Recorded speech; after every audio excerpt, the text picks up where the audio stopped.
почит кон Мајката Божја, поклонение пред ликот на Богородица, запалени свеќи и молитва за мир и здравје.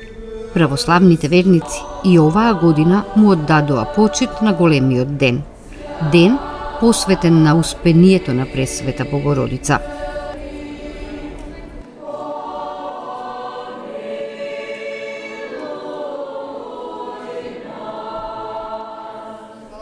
Dobro da stojime со справда внимаваме, светиот принос во мир да го принесеме.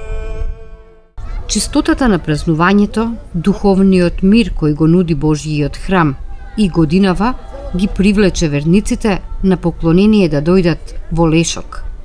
Мирот го најдоа токму во овој двор, во оваа црква, онаму каде со години доаѓаат оние кои ги почитуваат православните вредности. Ова прослава многу е значајна за нашиот народ православен.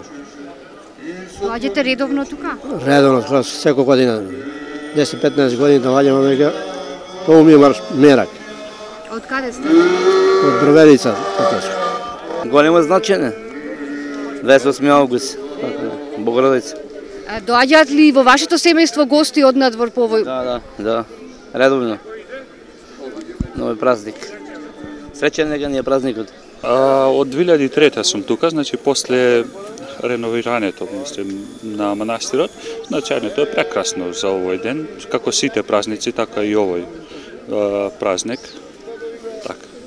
Има ли оваа година голем број на верници кои доаѓаат и ја посетуваат вашата тезга? Па да, има, особено вчерашниот ден е позастапено со верници, за разлика од денешниот каде што помало има, меѓутоа има и денеска. Јас сум од Скопје, ама овде имаме куќа и тука доаѓаме секоја Богородица.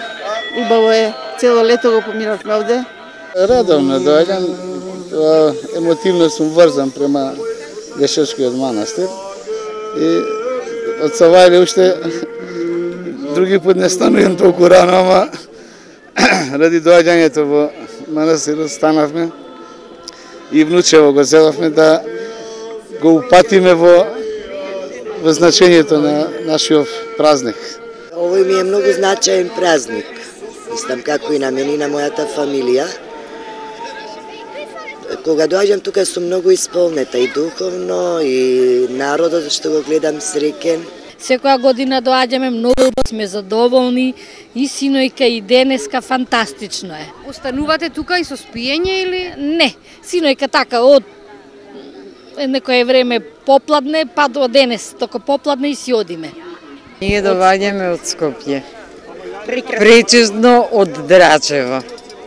Вистина, ова ми е втор пат што доаѓам, втор пат ми е презадоволна сум.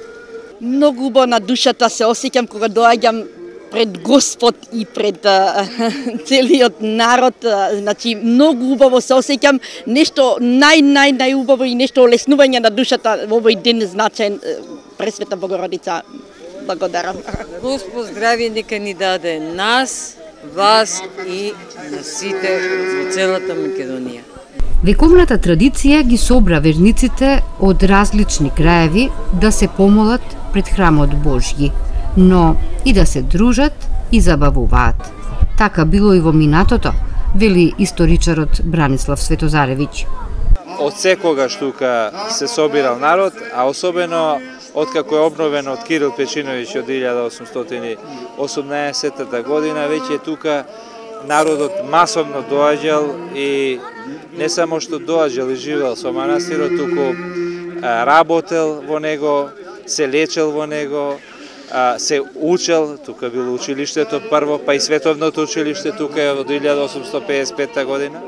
Значи, ова е една многу голема и значајна манифестација, би рекол, и народна, и црковна, православна, и се повеќе и повеќе го собира народот, го сближува, младите се дружат меѓу себе. Тоа било традиција и пред 200 години, кога од селата доаѓале во своите носи и тука секој прикажувал што знел во играорството, во машките вештини, фрлање на камен, и така натаму, значи тоа нема ништо ново, ова е само продолжување и континуитет на една многу вековна традиција. И годинава на Голема Богородица верниците се најдоа во православните светилишта да запалат свеќа, да се помолат, да се дружат. Црквата Света Богородица во Тетовско Горно Мало беше местото каде се почувствува убавината на празнувањето, каде се побара духовен мир и Божја прошка.